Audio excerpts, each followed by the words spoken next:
Hello guys, كمي عليكم كمي تكون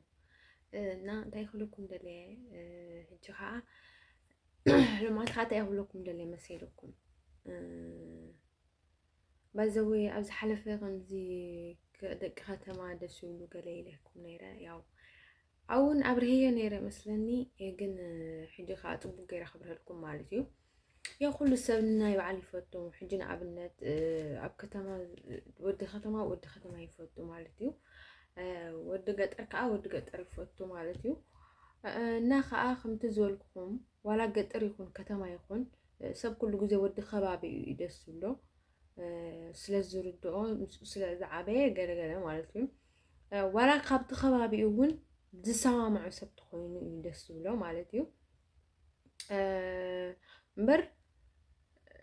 سئلو زخانة سب دسخو لك أدني مناتو دم ولا ود جزاو تخوين ون كم زي بتعمل زي عرب رس نبرسب ون خون خيل بكسر خمس دسيكو بلي خيل مالتيو إنها أنت أهولكم دليل مالتيو بزح أبزي كبر هلكم مالتيو تخيله تبغى يرخب لكم في التنين ناكم قبل كلكم الزخانة سب كم كتنك في لكم كن عندهم كزارب اللون دس هاي بدن النيرو بزحون عايز زارب اللوني عايز استزي نا حجنا عبنت مالتي ود كتما شيطانن ود قطر شيطانن which is different من different يبلون مالتي ولا ون حجنا عبنت ولا قاب ود جزاو تخاولا خاب ودي خبابي أو كبابي خاب زنبرة سوت عيون زخون بقى نعي ود ختم عيد سلن ويكا ود قطر عيد سلن تلخون كا حجنا عبنت ود ناي قطر شيطان ناي كتما شيطان انتهي فلا له حجنا عبنت كل جزء سوينا ناي بعلو استيالو نا ناس سلخهم أسي انتاي فلليو مالتي كاب حجنا أبنت فوتو تخون كاونكو كاب تفوتو وانا جرسي سب زخون سبي خات فوتو مبر سيل كا سايكوينو ولا ود ختم كوينو ود قطر كوينو بقى سيلو بقى كم زمشالو بقى خمسة تطوي زخيد بقى بتعامل جنسه زي كون سب يدسكر لك هيكل مالتي سو عاوزي نجار زسي صبوا غير نخبرها لكم إلينا أنا تاريخ مني بزح كم مشالو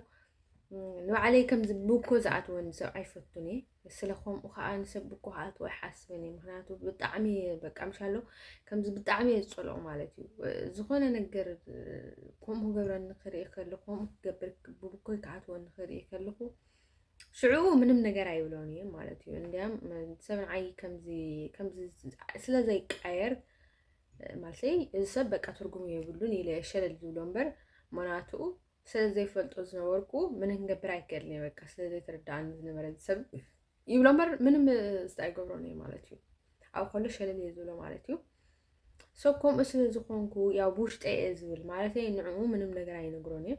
ግን ብሽጠኹም ስለ ዝብል ሰብ ዘይርዳእን ዘሎ ይመስሎም ማለት እዩ ማለት እዚ ኣይርድኦም እዩ ንሰባት በቃ ና ብዙሕ ግዜ ግን በቃ ከምዚ ሰብ በቃ ከምዚ ክሽውደካ ይደሊ ማለት እዩ ያው ሰብ ክቀርበካ ዝደሊ ንፅቡቅ ነገር ተዝኸውን ነይሩ ወይ ከዓ መጨረሻ ፅቡቅ ውፅኢት ተዝህልወሉ ነይሩ ወይ ከዓ ማለት ፅቡቅ ዝሓስብ ነይሩ ተዝኸውን ነይሩ እኮ ሽግር የብሉን በቃ እንት ፈዲኻ ትደክም ኢኻ ሕጂ ንኣብነት ነቲ ሰብ ክተረድኦ በቃ ስኢሉ ብውሽጢ ሕማቕ ነገራት ይሓስብ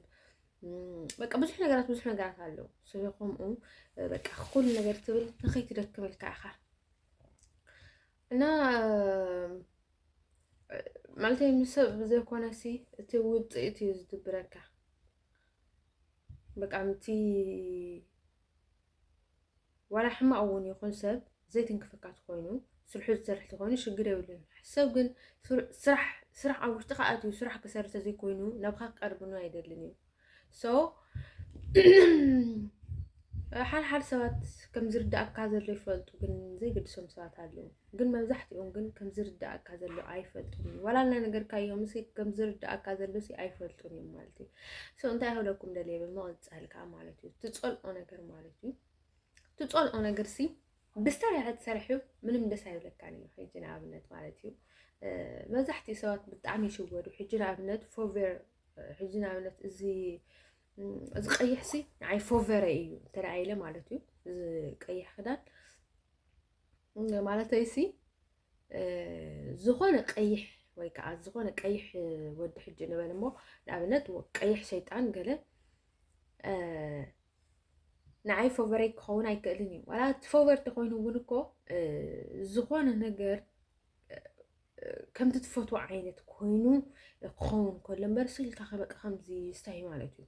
ما زحت يوم زات عمي دشوروا له بقى فوفر أيو زخون اللي أيو بتعمي فوتو زخلر وكأز خمز عينت نجر وكمز عينت سبس بتعمي فوتو إلهم سي بقى سي إلهم زي كون لسواسي لقبي بلوه مالتي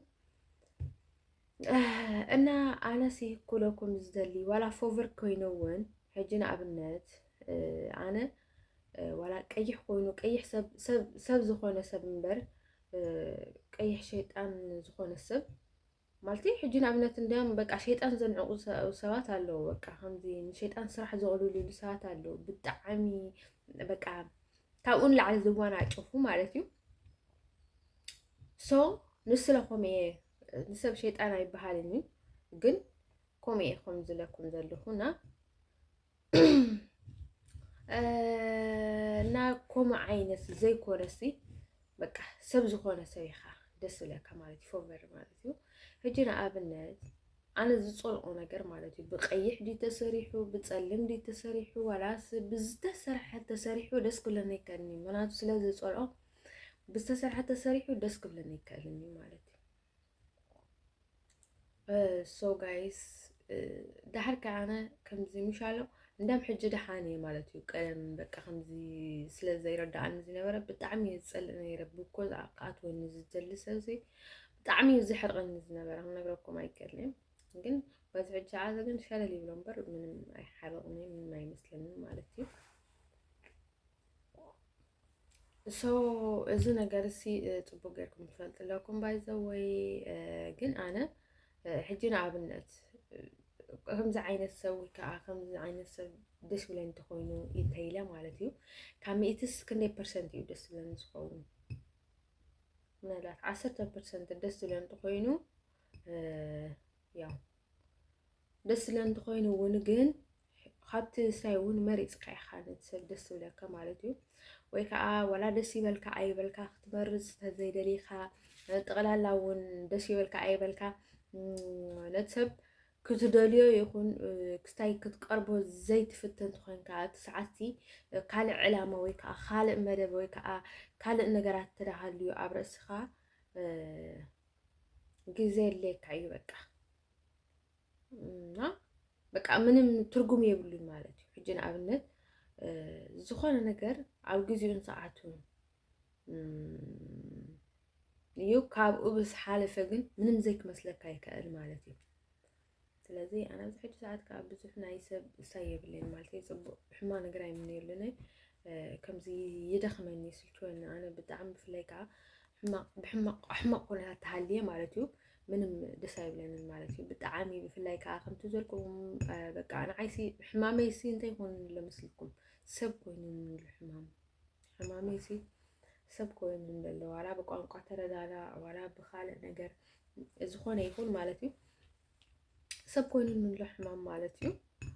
الناس لهم أس بقى بدعامي كمزي عرفت خوص الدليل لهم بيني مثل بسي مالتيو كاب سبس بقى بدعامي قللت الدليل لهونا مثلهم من النجر من ما يمثلن بازوي أنا سل زرحكو سم من ما يكون أنا سل زقربكو من مزمل على نجر يقولوا نعيونكم so من مالت هيكونن أنا ያው ኣይኮነን ብጣዕሚ ስታይ ወላ ንክሰርሕ ወላ ንክመሃርኒ በቃ ምን ነገር ንኸይገብርሲ ብጣዕሚ ብውሽጠይስ ብጣዕሚ ዘሳቀኝ ነገር ኣለኒ ማለት እዩ እቲ ዝዓበየ ነገር ሕማም እንድዩ ሕማም ኮይኑ ከዓሲ ያው ከይትንቀሳቀስ ዝኽእል ዘይኮነስ በቃ ዝኾነ ካልእ ዓይነት ሕማም ኣለኒ ባይ ዘ ወይ ኣነ ብዙሕ እኳ ኣብዚ ሕማም እዚ ማለተይ حمام كل كم زبحم كم الناس فوس حمام ما يكونن كال عينتي نا كم زي أحكمنا خير كوي مز حالة تركب وي قال نقدر تركب كم زي كونس ياو كم زي أي ود غني حق زربا كم زي زود قوي كاوي زبل قال ملا يا بلين أملاخ من سكن جن كاب بسترف خال عينت مالتيو أنا منالات نشوفون ندحر دعا قبلكم دعا ترى حاسبة باي ذا واي كنقرأكم هي شجرة يبلون تزي كونوا خاطر تعرفون من شجر زلوا يكونن እና ከምዚ ይኽለኩም እዚ ይኽለኩም ደልየ እና ከምዚ ምሻሎ I don't know ንምንታይ ከምዚ ኮንኩ ኣይፈልጥን እየ ኣነ ከምዚ ምሽዋር ገለስ ደስ ይብለኒ ማለት እዩ ንዝኾነ ዓይነት ሰብ ከምዚ ብኩኡ ከኣቱ ኣይሓስብን እየ ሰብ ከምቲ ዝበልኩም ከዓ ንሰብ ብዙሕ ነገራት ከተመኽነሉ የብልካን ወይ ከዓ ብዙሕ ነገራት እዚ ከምዚ ሰብ ከምዚ ስለ ዝኣተወና እዩ እዚ ከምዚ ሰብ ምናልባት ዝኾነ ነገር ተጋጢምዎ ሰብ ክሽልትዎ ይኽእል ግን ኣነ ሓቂ ዘረባ ብሰብ ኣይምራሕን እየ ማለት እዩ ሕጂ ንኣብነት ዝኾነ ሰብ ነዚ ሰብ ኣይትቕረብዮ እንተደ ኣይደልኒ ብዘይ ምኽንያት ማለት እዩ እቲ ሰብ ንዓይ ፅቡቕ ሓሲቡ ዋላ ፅቡቕ ሰብ እውን ይኹን ንዓይ ፅቡቕ ሓሲቡለ ኢለ ጥራሕ ኣይሓስብን እየ ኣብ ርእሰይ ማለተይ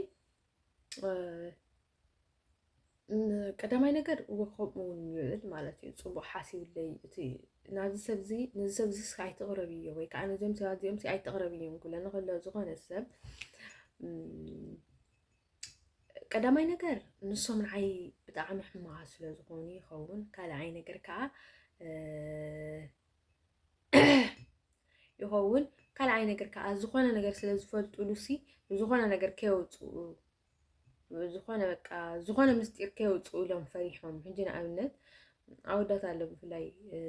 ንዛ ጓል ኣይትቕረብ እያ ገልተ ኢሎም ከዓ ዝኾነ ነገር ምሽ ዝኾነ ምስጢር ከይተውፅአላ ኢሎም ከምኡ ዝገብሩ ኣወዳት ኣለዉ ሕጂ ንኣብነት ከም ኣብነት እየ ዝነግረኩም ዘለኹ ሓደ ሓዲኦም ከዓ ብጣዕሚ በቃ ሕማቕ ነገር ክትገብረካ ስለ ዝርእይዋ ይኾኑ ሓደ ሓዲኦም ከዓ ገለገሊኦም ከዓ በቃ ከምዚ በቃ ንዓኺስ ዘይትምጥነቂ ዓይነት ኮይና ገለ ንኸምኡ ማለት እዩ ሕጂ እቲኦም ሰባት ከምዚ ኣይትግበሪ ነዚኦም ሰባት ኣይትቕረብዮም ነዚኦም ሰባት ኣይትኽእሊ ኩሉ ንኸለዉ ኣነ ዳይረክትሊ እቲ ኩሉ ነገር ከምቲ ስታይ ኮንኩ ዝሓስቡ ብኩሉ ዓይነት መንገዲ ሲሓስበሉ እየ ብፍላይ ከዓ ንዓይ ዝጥዕመ እንተኮይኑ ማንም ክኽልክለኒ ኣይክእልን ብፍላይ ከዓ ንዓይ ሕማቕ ተዘይኮይኖም ማንም ምንም ነገር ክኽልክለኒ ኣይክእልን ንዓይ ማለት እዩ ቀንዲ ኣነ እየ ካባይ ቀፂሉ እዩ ኩሉ ነገር ማለት እዩ ያው ከምቲ ዘልኩኩም በቃ ወይ ዘይምጥነካ ሰብ ወይ ከዓ ሕማቕ ዝገብረካ ሰብ ወይ ከዓ ዝኾነ ምስጢር ከውፅኡ ኢሎም ዝኾነ ነገር ንኸይነገሩ ከዓ ኢሎም እዮም ነዚ ሰብ ኣይትቕረብዮ ገለ ዝብሉ ከዓ ኩሉ ሰብ ንዓኻ ሓሊልካ ኣይኮነን ነዚ ሰብ እዚ ኣይትቕረብዮ ወይ ከዓ ዋላ ቀረብትካ ማለት ቀረብትካ ኮይኖም ስለዚ ሰብ እዚ ኣይትቕረብዮ ክብሉካ ከለዉ በቃ ከምኡ ኢሎም ኣይኮኑን ከምኡ ዝብሉካ በቃ ብዙሕ ዓይነት መንገዲ እዮም ከምኡ ክብሉካ ከለዉ ዝብሉካ ኩሉ ግዜ ሰብ ንዓኻ ሓሊልካ ኣይኮነን ኩሉ ነገር ዝብለካ ንረብሑ እዩ ማለት እዩ ያው ዝብል ሰብ የለን ማለተይ ኣይኮነን ኣሎ መሊኡ ግን ኣብዝሓ በቃ ባዕሎም ክጥቀሙልካ ኢሎም በቃ ዝኾነ ነገር ንዖም ከይፍለጥካ ወይ ከዓ ምስኦም ከይተማሃርካ ዝኾነ ነገር ክትገብር ዘይደልዮካ ሰባት ኣለዉ በቃ ባተይ ሰብ ደፋራት ኣለዉ ብዙሓት ደፋራት ሰባት ኣለዉ ያው ዝኾነ ዘረባ ክዛረብ ከለኹ ብፍላይ ከዓ ክዝክሮ ከለኹ ግልፂ ክገብረልኩም ኢለ ባይዘው ግልፂ ሕጂ እኳ ደሃን ግልፂ ይዛረብ ኣለኹ ኢለ ይሓስብ ኣለኹ ግን ግልፂ ክንኾነልኩም ግልፂ ክገብረልኩም ኢለ እየ ናማ እና ያው ከምኡ እዩ ድሓር ከዓ ብዙሕ ነገራት ሕጂ ንኣብነት ዝኾነ ሰብ ከዓ ተሪሒቑካ ማለት እዩ እዚ ሰብ እኮ እዩ ከምዚ ገይሩኒ ከምዚ ርሕቐኒ ገይሩ እዚ ሰብ እኮ እዩ ከምዚ ገይሩኒ ገለ ክትብሎ የብልካን ክትብል የብልካን ማለት እዩ ኣብ ኢድካ ዘሎ ክትዕርዮ ትኽእል ነገር ተለዓሊልካ ክትዕርዮ ኣለካ ክትዕርዮ ዘይክእል በቃ ኦሮማይ በቃ ዘይምለስ ነገር ተዳኣ ኮይኑ ከዓ ሸለሊልካ ተሓልፎ ማለት እሺ ኣብ ሂወት ብዙሕ ኣጋጣሚታት እዩ ዘሎና እቲ ናይ ቀፃሊ ሓሰብካ ሸለል ትብሎ ማለት እዩ ነቲ ሰብቲ እምበር ብዙሕ ግዜ ተመኽነየሉ ወይ ከዓ ምክንያት ትፈጥረሉ ተዳኣ ኮይንካ ነቲ ሰብቲ ከቢድ እዩ ማለት እዩ ኣነ ሕጂ ንኣብነት ዝኾነ ሰብ ማለት እዩ ኣብ ሂወተይ ዝኾነ ሰብ ቀሪበ ብናይ ባዕሉ ምክንያት ተዘይኮይኑ ብሰብ ምክንያት ዝረሓቅ ክዎ ሰብ የብለይን ማለት እዩ ማለተይ ደስ ከይበለኒ ዝፀንሕ ምሽ በቃ ንስለኸምኡ ሸለል ይብሎ ይርሕቆ ማለት እዩ ከምኡ ተዘይኮይኑ ከም ኣጋጣሚ ኣብ መንጎ ያው ክትገድፎ ዝሓሲብካዮ ዘለካ ነገር ሲ ኣብ መንጎ ሰብ ይኣትውካ ሽዑኡ ነቲ ሰብቲ ትገድፎ ማለት እዩ ትገድፎ ከለካ ግን እንታይ ይሓስብ እቲ ሰብ በቃ እቲ ሰብ ስለዝኣተወና እኮ እዚ ሰብ እኳ እዩ ከምዚ ገይርና ናብዚ ደረጃ ኣብፅሒና ትብል ማለት እዩ ሓደ ሓደ ሰባት ኣለዉ ኣብ መንጎካ ክኣትዉ ከለዉ ብርግፅ ሳይጎ ትገብር ማለት እዩ ግን ያው ባዕልኻ ብትገብሮም ነገር እዩ እቲ ሰብ ደሊኻ ፈቲኻ ናብ ሂወትካ ክኣቱ ፈቒድካሉ ዘእትኻዮ ሰብ ተኮይኑ ምናልባት ግን ከዓ ባዕሉ ኣትዩ ባዕሉ ብዙሕ ነገራት ይገብር ማለት እዩ እና ከምኡ ስለ ዝኾነ ዘይኮነ በቃ ሰብቲ መብዛሕትኡ ግዜ ማለት እዩ ማለት ከምኡ እውን ኣሎ ግን መብዛሕትኡ ግዜ ዘይዕረ ነገር የለን ብፍላይ ብከምኡ ተኮይኑ በቃ ኣብኻ ተስፋ ስለ ዝቆረፀት ሰብቲ ኣነ ሕጂ ንኣብነት ማለት እዩ ብፍላይ ከምኡ ሰብ መንጎ ኣቲና